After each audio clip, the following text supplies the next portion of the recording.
I think this topic is really subjective and it comes down to your own personal preferences and your own objectives as to what the right thing to do is. Some people prefer property, some crypto, some the stock market, some all of the above.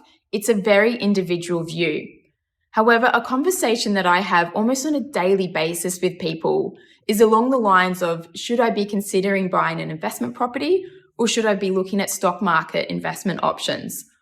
Or on a similar level, should I be selling an investment property? And if I do, what are the options for me as a Spanish resident from an investment point of view? I think usually it comes down to around 5 different factors as to why somebody would choose to invest in the stock market as opposed to property.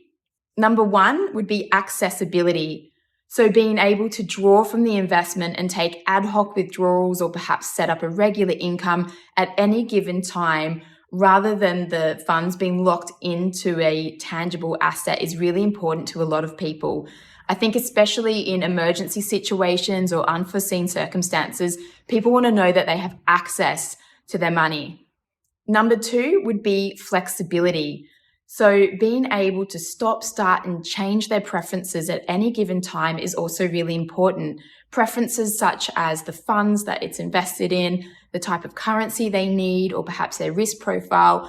And a lot of people I speak to have quite international setups or lifestyles, and they want something that's more transferable and portable rather than a fixed investment like property. Number 3 would be diversification. If you own a main home already and don't have other investments, buying an investment property, that means that you're putting all of your eggs into one basket or into one asset class.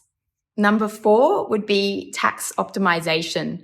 We don't like to pay high taxes. I think we all have that in common. So quite often a goal for people here is to invest in something with the goal of minimizing taxation in Spain. So they want something that is Spanish tax compliant to attract the least amount of taxes on the investment as a Spanish resident, as opposed to property, which can attract a lot of taxes, especially if it's an overseas-based property. Finally, number 5 would be management to give you peace of mind. So having a professional to manage all facets of your financial planning, not just the investment, so you don't need to worry about it and think about it so much. And that will give you peace of mind that you're on track for where you need to be financially. Before a decision can be made, I would strongly urge you to have an in-depth conversation with a financial planner such as myself to see what the right decision is for you as an individual. If anyone would like to bounce any ideas off me or have this type of conversation, you are very welcome to reach out and book an introduction call with me. I'll paste a link to my diary in the comments field below.